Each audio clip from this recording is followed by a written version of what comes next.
Good morning, students. Today we are discussing chapter second of 9th class is matter around us pure. Last lecture में हमने heterogeneous mixture, homogeneous mixture, pure substance इनके बारे में discuss की थी. Today we are discussing some properties of solution, suspension and colloid and alloys और tincture of iodine के बारे में पढ़ेंगे.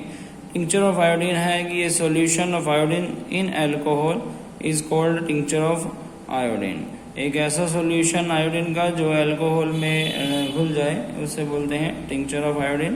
Next one is alloys. Alloys भी आप लोग जो है रिसेंटली जो है अभी पढ़ रहे हैं और लास्ट क्लास में भी आपने पढ़ा हुआ है. एलोएज एलोएज क्या होता है? एक ऐसा होमोजीनियस मिक्सचर मेटल का जो कि मेटल या नॉन मेटल के साथ मिक्स हो. ठीक है, मेटल का एक सा मिक्सचर जो मेटल और नॉन मेटल दोनों के साथ मिक्स हो जाए. तो मेटल मेटल के साथ मिलकर और मेटल नॉन मेटल के साथ मिलकर किसी के साथ भी मिलकर अगर कोई सब्सटेंस बनता है then it is called alloys. Is called an alloys. उसके बाद है property of solution. Property of solution सबसे पहले पढ़ रहे हैं. सॉल्यूशन हमने बात की थी. Solution is that substance which is homogeneous mixture है. होमोजीनियस मिक्सचर होने के बाद सॉल्यूशन जैसे कि आपने जो है एग्जांपल के तौर पर आपने वाटर में प्लस आपने शुगर मिला दी. देन तो एक वाटर और शुगर जब डिजोल्व हो जाएंगी, घुल जाएंगी, तो उसके बाद उस सॉल्यूशन को जो है उस जो मिक्सचर है उसे सॉल्यूशन बोला गया. तो उसकी क्या क्या प्रॉपर्टी हैं? एक solution is a homogeneous mixture होगा. होमोजीनियस मिक्सचर का मतलब है कि वो घुल जाएगा, उसे अब अलग नहीं किया जा सकता. द पार्टिकल ऑफ सॉल्यूशन इतने छोटे हो जाएंगे, वो इतने कि स्मॉलर देन 1 नैनोमीटर से भी छोटे होंगे. 1 नैनोमीटर मतलब 10⁻⁻⁹ मीटर से इन डायमीटर में. They can not be seen bye naked eye. जब उनके पार्टिकल जो है नेकेड आई से नहीं देखे जा सकते. और नेक्स्ट वन है सॉल्यूशन ऐसा इतना स्टेबल होगा कि उनको जो है अनडिस्टर्ब छोड़ने पर उसके जो सोल्यूट पार्टिकल्स हैं वो नीचे नहीं बैठेंगे. मतलब अब चीनी उसमें से अलग नहीं होगी और इतने जो है उसमें घुल जाएंगे कि वो जो है सेपरेट करने से भी अलग नहीं होंगे. The solute particle can not be separate from the mixture, कि हम उसे जो है फिल्टर करके छान के जो है अलग कर सकें. इस तरह की प्रॉपर्टी भी उसमें अब नहीं रहेगी क्योंकि वो मिक्स हो चुके हैं, वो होमोजीनियस मिक्सचर बन चुके हैं. ठीक है, तो ये हमारे पास सॉल्यूशन की प्रॉपर्टी थी. नेक्स्ट वन है प्रॉपर्टी ऑफ सस्पेंशन. सस्पेंशन में suspension is a heterogeneous mixture है. हेट्रोजीनियस मिक्सचर का मतलब है कि वो आपस में घुलेंगे नहीं, उसके पार्टिकल्स आपस में बिल्कुल ज़्यादा जो है एक तरह से अनस्टेबल रहेंगे. The particle of suspension can be seen by. उसके पार्टिकल जो उसमें सोल्यूट पार्टिकल में मिलाए हैं उन सोल्यूट पार्टिकल्स को देखा जा सकता है. जैसे कि आटे को पानी के अंदर घोल दें और थोड़ा सा आटा पानी में इस तरह से घोलें कि वो भी जो है लिक्विड फॉर्म में रहे, तो आप उसे अनडिस्टर्ब छोड़ेंगे तो वो नीचे भी बैठ जाएंगे. या चॉक पाउडर को they are larger than 100 nanometre से बड़े उसके पार्टिकल होते हैं.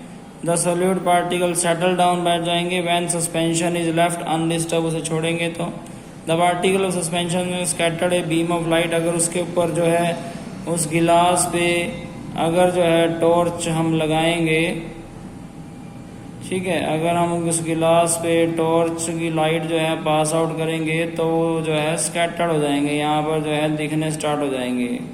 ठीक है, इसे बोलते हैं स्कैटरिंग ऑफ लाइट. ठीक है, इसमें जो है टिंडल इफेक्ट भी हम पढ़ेंगे.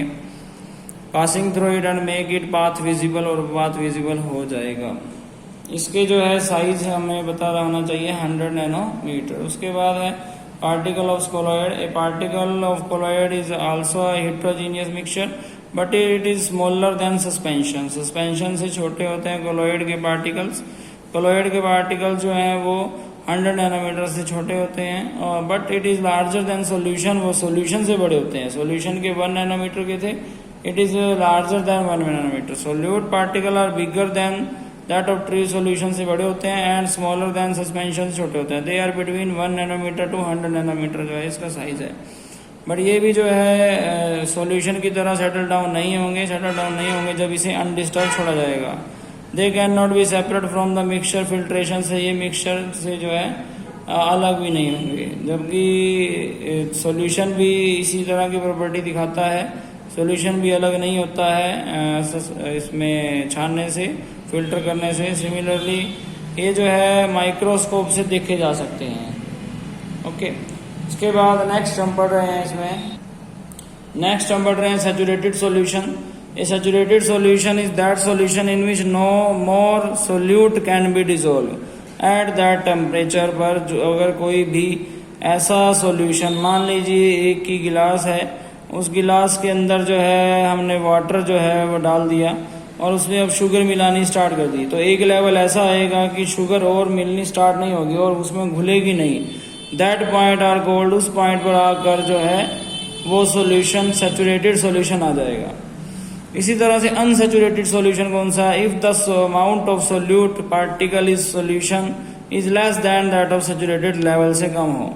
ठीक है, तो यहाँ पर क्या बोलना चाह रहा है कि अगर जो है सोल्यूट यानी कि मान लीजिए शुगर, जो भी सोल्यूट कौन है? सोल्यूट वो पार्टिकल्स हैं जो सॉल्यूशन के अंदर कम क्वांटिटी में हैं, जो ज़्यादा क्वांटिटी में होंगे उसे हम सॉल्वेंट बोलते हैं। तो सोल्यूट पार्टिकल जो है जब कम मात्रा में है वो घुलने के लिए अभी, और जब घुलना के भी जो है लेवल अभी रह रहा है उनका, यानी कि और वो घुल सकते हैं, तो तब वाले सॉल्यूशन को हम अनसैचुरेटेड सॉल्यूशन बोलते हैं। If the amount of solute contained in A solution is less than the saturated level, की और सोल्यूट को भी घोला जा सके, वो अनसैचुरेटेड सॉल्यूशन होता है। एक सुपर सैचुरेटेड सॉल्यूशन भी होता है। सुपर सैचुरेटेड सॉल्यूशन कौन सा है? वो सॉल्यूशन जिसमें और जो है सोल्यूट को घोला जा सके। किस तरह से? उसके टेम्परेचर को बढ़ाकर, उसका टेम्परेचर बढ़ा देंगे तो इंटरमोलिकुलर फोर्स जो है वो थोड़ी सी कम हो जाएगी, जिसकी वजह से स्पेस बढ़ जाएगा। और थोड़ा और, मान लीजिए आपने एक गिलास जो है ताजे पानी में एक नॉर्मल टेम्परेचर पर जो है वाटर में आपने जो है शुगर मिलाना स्टार्ट किया, तो जिस लेवल पर आकर वो शुगर मिलना बंद हो जाएगी। अब उसी पानी को अगर आप फ्राई पैन में डाल के और उसे बॉईल करना स्टार्ट कर दें, वो तो और शुगर भी उसमें जो है मिलाई जा सकती है। इस गोल्ड सुपर सैचुरेटेड सॉल्यूशन उसे तब बोलेंगे। ठीक है, होप सो आपको सबको समझ में आया होगा। Thank you so much.